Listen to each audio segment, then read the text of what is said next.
저는 지금 살고 있는 곳은 대전이지만은 제 고향은 전주예요. 전주는 예향의 도시라고 그러잖아요. 전주 천변에 가면은 그 자갈밭에다가 약장수들이 천막을 쳐놓고 가설 무대를 해요. 판소리도 하고 또 흥부놀이도 하고 뭐 이러거든요. 약장수 약 팔 때는 재미없는데 거기에 이제 토막극들 하고 너무 재밌는 거예요. 그리고 이제 좀 커서는 오빠 언니 손 이끌려서 영화관에 가고 그러면서 이제 영화에 푹 빠졌어요. 처음에는 언니 오빠 손에 이끌려서 갔지만은 이제 좀 머리가 굵어지니까 할인권 가지고 혼자 가고 그러면서 참 많이 공상을 하고 그랬던 것 같아요. 이제 전주여자중학교를 들어가서 연극반이 있길래 내가 좋아하는 건데 그래서 특활 시간에 연극반으로 들어가고 여자교감 선생님인데 어버이날 뭐 좀 해라 행사에 그래서는 즉석에서 이제 영희하고 철수 만들어가지고 꽁트를 썼어요. 그러니까 어머니들이 강당에 모였던 어머니들 다 뒤집어지고 선생님들도 박장대서 왜냐면 그 조그마한 것이 술 취한 어른 흉내내면서 갈짓자걸음을 하고 이게 리얼했던가 봐요. 68년도죠. 전주 박동아 선생님이 있어요. 전주의 산증인이죠. 연극의 그 전북대 교수이고 우연히 소개받아가지고 68년도 겨울에 나의 독백은 끝나지 않았다라는 작품을 이제 하고 있더라고요. 근데 나를 소개받았더니 간호원 좀 하라고 그러니까 이제 대본에 없는 거예요. 근데 그것만 해도 나는 일반 무대, 일반 배우들하고 쓸 수 있다는 것만도 너무너무 행복한 거예요.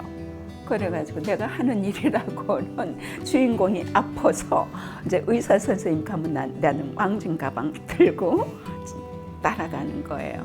그러면서 이제 서울로 올라온 거죠. 3학년 가을인가 시청각교육원에서 연락이 왔어요. 그때는 환등기로 교재를 다 했어요. 그 교재에 녹음할 사람, 그런 아나운서를 쓰려면 돈이 많고 그러니까 저희 학교로 또 연락이 전주역으로. 그러면 이제 학교에서는 당연히 저를 또 교내 아나운서니까 그래서 거기 가서 녹음을 하면 시청각교육원의 그 선생님들이 목소리가 일본 여자 아나운서 같다고 그러니까 굉장히 낭창낭창했나 봐요.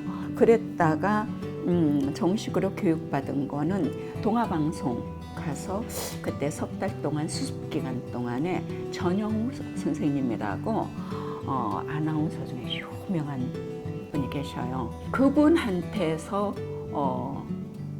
본격적으로 교육을 받았죠. 우연히 길을 가다가 벽보를 봤어요. 대전에 극단 마당 단원 모집을 하는 곳이 있네?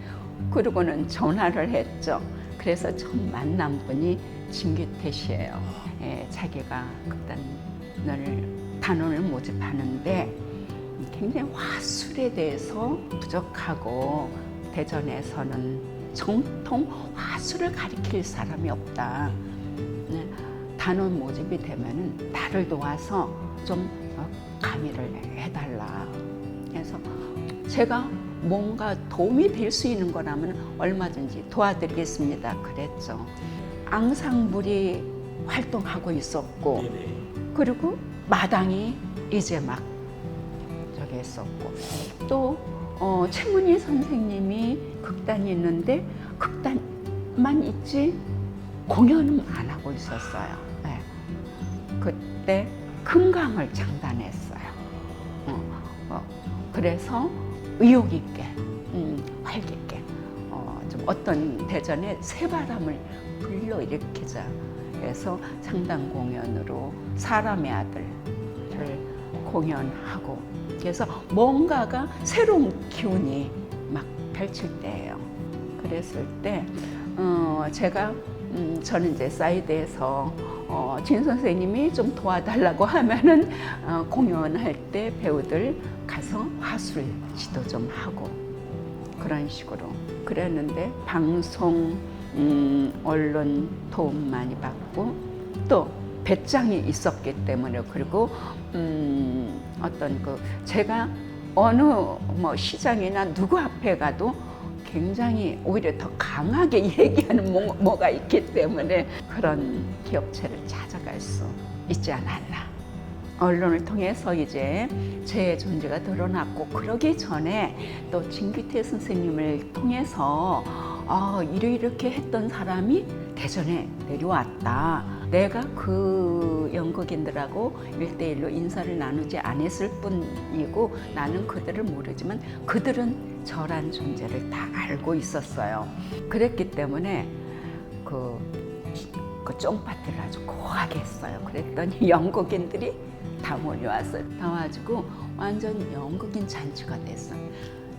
자기네 일처럼 그렇게 기뻐하는 거예요. 그리고 뭔가 하면 될 수 있다. 그래가지고 너무 좋아라 하더라고요. 특히 젊은 친구들이 유치벽 시인이 권영고 시인이 너무 좋아라 해요. 그러니까 어떤 뭔가의 가능성을 보여준 거죠. 그래서 그때 이제 저는 이제 대전 연극인들 다 지금 알게 되고 그러면서 어떤 일말에 이제 책임감도 느껴졌었죠. 그 시점이 제가 중년 여성으로서 내가 무대에 오른다면은 내 주변의 얘기를 해야지. 40몇 살 먹은 여자가 젊은 사람 얘기를 합니까? 그렇잖아요. 그래서 그러면은 우리 주변의 얘기는 무엇이 있을까? 그때 한참 일개 여자가 유행하고 그랬어요. 나는 내 나이 또래 중년 관객들을 대전 무대로 불러들이자. 그게 저로서는 최선의 방법이었죠. 중년 여성으로 생활에 안주하지 않고 자기 자아를 차지하지 않을까, 나를 찾아야 하지 않을까, 어떤 그런 자기 자아를 찾을 수 있는 그런 계기가 됐으면. 저는 그때 다른 거 없었어요. 작품은 올려야겠고 우리 극단에 그 받쳐줄 만한 배우가 없었어요.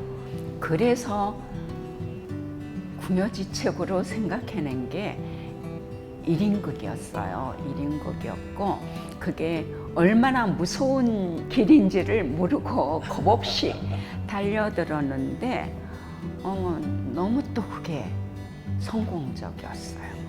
한마디로 집념이죠. 무대에 대한 집념이에요. 열정 없이는 할 수가 없는 거죠.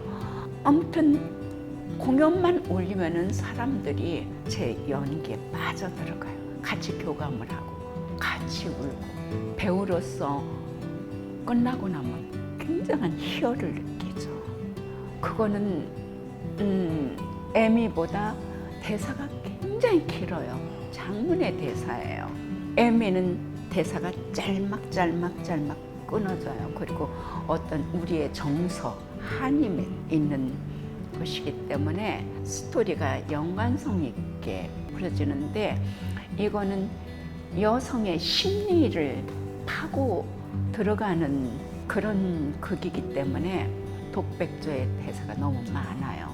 그런데다가 사역, 오역, 때로는 남자역까지 할 정도로 얘기 속에 친구도 나오고 요즘 여자도 나오고 그러다 보니까 대사가 너무 대사량이 너무 많고 그러면서 온전하게 내가 연기에만 몰두할 수가 없었고 힘들고 그러다 보니까 온전하게 그 연기에 빠질 수 있는 시간이 좀 저한테는 부족했었어요. 부족하다 보니까 중간에 대사가 까먹은 거예요. 머릿속에 하얘지면서 그냥 애드립으로 대충 이렇게 맞춰서 나갔죠. 그러고 나서 그러니까 눈치 빠른 사람 대사를 잊어버려. 왜냐면 혼자 하는 대사니까. 끝나고 얼마나 울었는지 몰라요. 너무너무 속상하더라고요. 그때처럼 제가 연극 배우로서 처절하게 제 자신을 자책하고 못하고 그랬던 적은 없었죠. 연극은 제가 살아있는 생명체예요, 저한테는. 제가 무대에서 연기를 하고 연습실에서 연기할 때 정말 어떤 희열을 느끼고 살아있는 느낌을 받아요. 올라가는 작품도 좋아야 하고 또 출연한 배우들도 좋아야 하고 또 연출도 좋아야 하고 그러는데 뭐 그게 맡기가 힘들어요. 저 혼자 잘한다고 절대 안 되는 거고 이건 합동작 작업이잖아요. 그래서 제가 이종국 씨한테도 그래요. 나 죽기 전에 정말 연극제 한번 참여하고 싶다. 정말 참여하고 싶다. 그거 하나. 그리고 또 하나. 젊었을 때는 못 모르고 이제 모노드라마를 그때는 어쩔 수 없이 상황이 안 되니까 이렇게라도 나 혼자라도 무대 올라가서 하자 하고 모노드라마를 한 거예요. 에미를. 내가 연기를 잘해서가 아니라 무대는 계속 이어져야 하고 그 뒷받침될 어떤 여건은 안 되고 그랬는데 이제 어느 정도 나이도 됐고 인생을 이제 정리할 그런 시점이 되다 보니까 더 죽기 전에 예술의 전당 소극장에서 연극 그 에미 한 편을 올렸습니다. 무대 위에서 보이기 때문에 우선은 대사가 정확하게 꽂혀요. 전에 그 전국연극제 심사하는 거 저는 이제 많이 옆에서 심사위원들하고 얘기 나누고 그러는데 제일 고충이 뭐냐면 대사가 안 들린다는 거예요. 대사가 안 들리면은 그게 어떻게 흐르고 있는지 감정선이 어떻게 흐르고 있는지 모르거든요. 대사가 명확하게 들려와야지 그 사람 연기도 감정선도 돋보일 수 있는 것이죠. 그리고 발성이 부족해요. 배우는 물론 요즘은 이제 대극장은 와이렉스 마이크 차고 하지만은 소극장들은 사실 와이렉스 마이크가 육성보다 못해요. 우리 육성으로 얘기했을 때가 더 감정 전달이 정확하게 들려오거든요. 그래서 저는 신앙송 가르치면서 발성 연습, 발음 연습 아무리 5년, 10년 배웠어도 그것부터 시작해요. 그리고 흉식 호흡, 그러니까 복식 호흡을 못하고 흉식 호흡을 하니까 아무리 크게 질러도 이게 앞에서 떨어지는 거예요. 한 번은 그 가톨릭 문화회관에서 이제 에미 공연하는데 아는 사람이 공연 봤는데 제일 뒤에서 봤는데 벽에서 부딪혀서 자기 귀에 들리더라고. 그 얘기를 하더라고요. 그거는 복식 호흡으로 배에서 나오는 소리이기 때문에 소리가 직선으로 나가죠. 직선으로 나가서 벽을 때리고 다시 돌아올 수 있는 거죠. 그런데 그 복식 호흡이 아니고 흉식 호흡이면은 목에서 나온 소리면은 아무리 크게 해도 그냥 폼선으로 멀리 가지 못해요.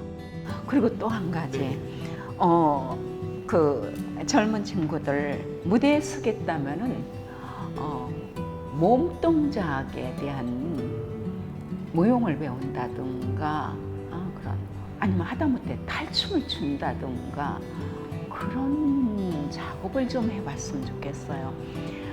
보면은 몸이 좀 뻣뻣해요. 아무래도 무용을 배우고 나면은 몸이 부드러워져요. 그러면 표현하는데 훨씬 더 강하게 다가올 수 있거든요. 그래서 그런 그 자기가 무대에 서야겠다 싶으면은 우선 첫째는 대사고 발음, 발성 그리고 신체 그거를 좀 끊임없이 연마했으면 좋겠어요.